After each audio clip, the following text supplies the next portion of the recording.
It's time to sit back, relax, and listen to Conversations with Joan. Conversations with Joan will inspire, motivate, and empower you. Live your best life now. Listen, learn, think, and decide. And now, here's your host, Joan Herman.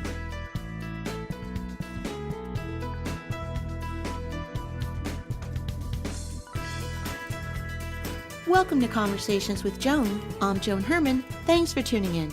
Conversations with Joan focuses on topics that are important to your life, from health and wellness to professional development to personal well-being. Changemakers join me to share their insights, tips, and strategies so you can thrive and live your best life now. Thank you for taking time for yourself, and thank you for letting us be a part of your life. Now, let's start talking. Is there something wrong with your friendship, but you can't figure out what? Are you left wondering if everything is in your head? Unfortunately, toxic friendships happen to everyone, but we seldom pause to identify the underlying issues when we experience friendship breakup. Too often, we're left bewildered and it's difficult to move forward. Joining us today to talk about ways to recognize relationships that may not be right for us is Mary DeMuth, author of The 7 Deadly Friendships. Mary is a writer, speaker, and podcaster who has authored 35 books. Welcome, Mary. Thanks for joining us. So great to be here. Thanks for having me on. So, Mary, this is something that just about every one of us has dealt with at one point or another in our life. And I certainly have. I mean, I've had friendships that fell to the wayside, and I have no idea why. So you have been through the same experiences, and you know that pain that's associated with the loss of a friend. How have you personally been able to move past these relationships in order to trust and love someone again? That's a great question. And I wish I could say that I'm so perfect at it now that I've written this book, but it's still really hard. I mean, just to be honest, it's hard to get over it because I believe that we're made for relationship. And so when that relationship sours for whatever reason, it's a loss. It's a grief. I think I'm better now post-book at recognizing certain types of people that may not be good for me. But I've also been able to see some reconciliation over the years of some broken friendships too, which was really heartening. I think for me, it's keeping my heart tender, and so that if that person comes back and we have a good conversation, it can actually reconcile instead of me being angry about it. Well, and Mary, healthy relationships, they should bless us. They shouldn't drain us. So let's talk about what you believe are the 7 deadly friendships. What are they, and what are the typical traits of each? So I based these on the 7 deadly sins that we find in Proverbs 6, and I realized that those sins were relational in nature and connected to a trait. So the 7 deadly friendships based on that are narcissist nolens, so someone who is self-absorbed to a very large extent. Unreliable Uma, that's a fair weather friend. Predator Paige, she's probably the most deadliest of the friends because she preys upon you. Conman Connor is someone who sees a relationship only in terms of money signs. So this is maybe the person who friends you on Facebook after years of never seeing them and wanting you to buy essential oils or something of that sort. Tempter Trevor is someone who causes you to violate your conscience. Faker Fiona is someone you don't really know. You think you do, but she morphs into whatever situation she's in, so you're never quite sure who she is. And then Dramatic Drake, and that's just our dramatic friend who thrives on drama and seems to have to create drama in order to be happy. So, Mary, what did you discover about these friendships when you wrote about them? Well, I discovered that, first of all, that I'd had all 7, so that was kind of a bummer to find out. And that there's a variance of degree of how you deal with these people. I would not say that, oh, well, I have an irregular friend, so I need to break up with them. That's definitely not the heart of the book. In fact, every chapter we ask the question, hey, am I one of these people? Do I have some of these character traits? So it's not just looking at, oh, look at all these evil people outside of my door and I'm the perfect one. It's that we all can have these. And so I've learned in the aftermath that sometimes it means we just have to have some honest conversations about misunderstandings. And sometimes it means we have to set up some boundaries, say, hey, I can't stay in this relationship because of this. And that's okay. And I think that's a really important lesson because, we like to blame everything on other people. I mean, it's so easy for us to say, this relationship broke up because of you, Mary, and I had nothing to do with it. So I think self-reflection is really important, to have this information and to see whether or not we see ourselves in any of these characteristics. Because, you have to be a good friend to have a good friend. Exactly. And I think as I finished up the book and as I've been listening to people's stories and the aftermath of all of it, I'm learning that make choices every day to be the kind of friend we want to have. As the words were leaving my lips when I said you have to be a good friend to have a good friend, yes, that's truthful. But there are situations where you are a really good friend and you've done everything that you could possibly do, and still the friendship fails. So what did you learn about those situations? Well, I'm one of those hanger-oner friends. Me too. I will stay with you till death. And so it's been hard. Usually it's someone else breaking up with me because I'm going to cling forever to that relationship. So what I've learned is that sometimes there are seasons of friendship, and I have become a lot more peaceful when I finally realized that there may be this friend in your life for 4 years, and it was a great friendship during that duration, but it just isn't serving its purpose anymore, and you both faded away, or maybe you moved away, or they moved away, or they went to different churches, or whatever reason it might be. You might be in a different life stage.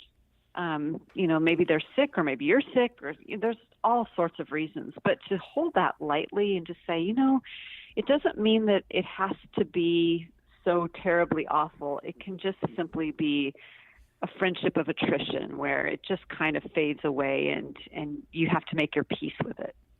I spoke with a man who wrote a book about relationships, and he told me something that really stuck with me, and it's something that I keep in the back of my mind, and it's actually helped me a lot. He said that relationships teach us lessons that we could learn in no other way. So when you have a breakup with a friend, which is a breakup like any other one, you have to look at that relationship and almost say it's a blessing, because whatever you've learned from that, you could not have learned in any other way. And I take comfort in that thought. I do too. I think that's a brilliant way of saying it. And I truly believe that our growth is dependent on being in relationship. We grow through community. And so if we isolate, which is what can happen to us if we've been in a deadly friendship or a deadly relationship, we can just make all these vows and say, well, all people are terrible and I don't ever want to be hurt again. So I'm going to cut myself off from human beings. And that works in the short term. You won't be hurt, but you won't grow either, because we grow through community and through relationship. Yeah, if we try to self-protect too much, we build those walls. And yes, we keep the pain out, but we don't let the love in. That's exactly well put. So I know for myself, I'm a giver. And you were joking before, we're with someone for eternity. I mean, I will forgive anyone of pretty much anything. And what I find is I keep attracting the same type of person. Why do you think that's the case? What did you learn about that? Yeah, one of the things I learned was that for me, and this isn't everybody, but for me, a lot of the reasons why I was attracting the same types of people went back to my childhood. And I was raised in a home where there was a narcissist and where there was a predator. And I found myself continually chasing after narcissistic predators or predatory narcissists for years. And I kept asking myself, why am I chasing these people who are just awful to me? And I realized what I was trying to do was to complete an incomplete story. So I thought in my mind, and this was all subconscious, I wasn't thinking it logically, but in my heart, I was thinking, if I could just get someone who is narcissistic to love me, I could prove that I was lovable to my family of origin. Or if I could just get a predatory person to really love me, I could prove I was lovable to my family of origin. When we're in these relationships and we're repeating these types of mistakes and we're attracting the same type of people, I know for myself, I often look at the person in the way I want the relationship to be and not necessarily in the way it actually is. For example, before I got divorced, I remembered my husband, how he was or how I thought he was, and not how he really was. So how do you believe we can tell when it's time to walk away from a relationship when there's nothing else that you can really do except distance yourself. Right, and those in the book tend to be the narcissist Nolans and the predator pages because they be the hardest, more abusive type relationships. And one of the things I would say is we must look at actions and not be persuaded by words, because people who are off in that way often are very good at convincing us with their words that they'll do better, or we're crazy, we didn't see it that way.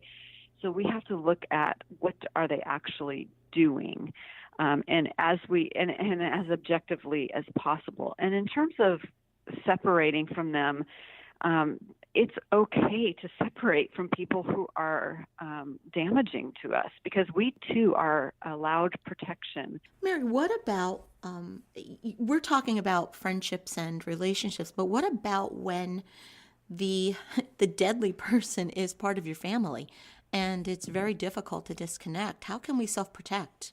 Well, there's some great books out there, Changes That Heal by Cloud and Townsend and Boundaries, and those have been really helpful to me in creating healthy boundaries around myself, even to people in my own family. And to be honest, I really feared it. I thought it was being mean. And so it took me a long time to finally enact some boundaries that were for my health and really for the greatness of the relationship, because I realized that if I continued to engage in that relationship on a heart level, I was going to be destroyed, and there would be no hope for reconciliation because my heart would be so damaged. And so actually creating a boundary is a positive thing, because you're saying, I love you enough to heal so that perhaps there could be reconciliation in the future. But I also love you enough to want you to be your best self, and you damaging me is not your best self, so I'm going to separate.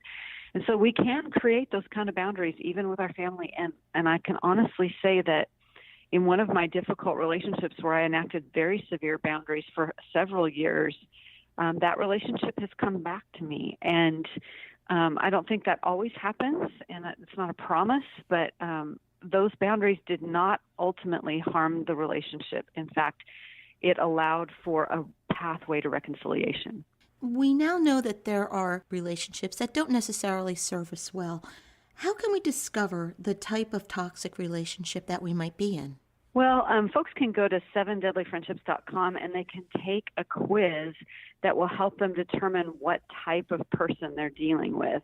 And as I said earlier in the broadcast, the ones that we tend to want to walk away from are the predators and the narcissists, but it's also really good intel to find out, oh, wow, that person is really dramatic. Maybe that will help me in knowing that and how to love them and how to work through our issues together. So is there anything else that we can do with this knowledge outside of just saying maybe, I can learn to work better with this person? Is there something else that it can help us with? I think it just helps us in life to have more discernment. I think a lot of people, when they, talk about how they'd like to be better or they'd like to have better skills in something, discernment comes up really high, because we would love to be able to prevent further pain in our lives and to have that ability to say, oh, that's what that is, and to take cautionary measures when we encounter someone who's irregular or toxic. One of the things that I've noticed with certain friendships that have fallen to the side is that people would rather walk away from a relationship and throw years into the garbage than say they're sorry. And I never understood that. I would say I'm sorry if I ever did something that I believed hurt somebody. Why do you think that those two words are so difficult for people to speak? Well, I think it goes back to the age-old sin of pride. That is kind of the linchpin sin of all sins. I don't want to admit that I did something wrong. And really, that's a spiritual issue. And so if you find yourself, I can't make somebody say they're sorry to me. And if I made them, then it really wouldn't be an apology. But I can look at myself, and if I'm in that space of not wanting to apologize and I know I've done something wrong, then something's wrong with my heart. That's a prideful way to live, to never apologize. And I think the important thing there to remember is that in this case, it's about the other person. It's not about you. It doesn't mean you're not lovable. It doesn't mean there's something wrong with you. If the other person can't say that he or she is sorry, then that's really about them. It is. And I think, all probably been in those places where we've done all sorts of gymnastics, jumping up and down, and even admitting things we didn't do wrong to try to appease a bully-like person who will not apologize. And that is no foundation for a relationship. You sound a bit like me. I'm an over-apologizer. If someone looks at me wrong, I'll apologize for being in the room or something. And so it's hard for people like us, not that we're perfect or anything, but it's hard for us to understand people that won't admit it. And I think that's a difficult thing to understand. And we cannot change that other person, but we can always ask the question, okay, what can I learn in this? And what are you having me to do in this situation? The book is The 7 Deadly Friendships by Mary DeMuth. If you'd like to get more information, you can visit the website 7deadlyfriendships.com. That's the number 7, 7deadlyfriendships.com. Mary, in our final moments, what's the takeaway? What would you like to leave our listeners with?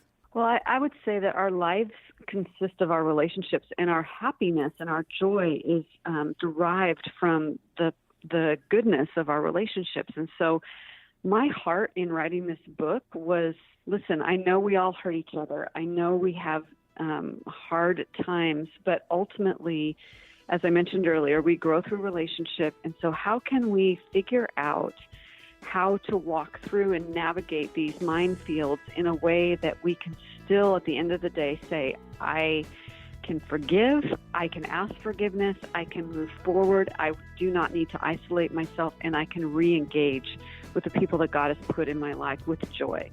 Mary, thank you so much for being here. We all have felt the pain of a broken friendship, and having a better understanding of the dynamics can help us to heal and move forward. It's not always easy to have and be a friend, but it is truly a rewarding experience. So thank you for sharing. My pleasure. Thanks so much. This is Conversations with Joan. Stay with us. We'll be right back.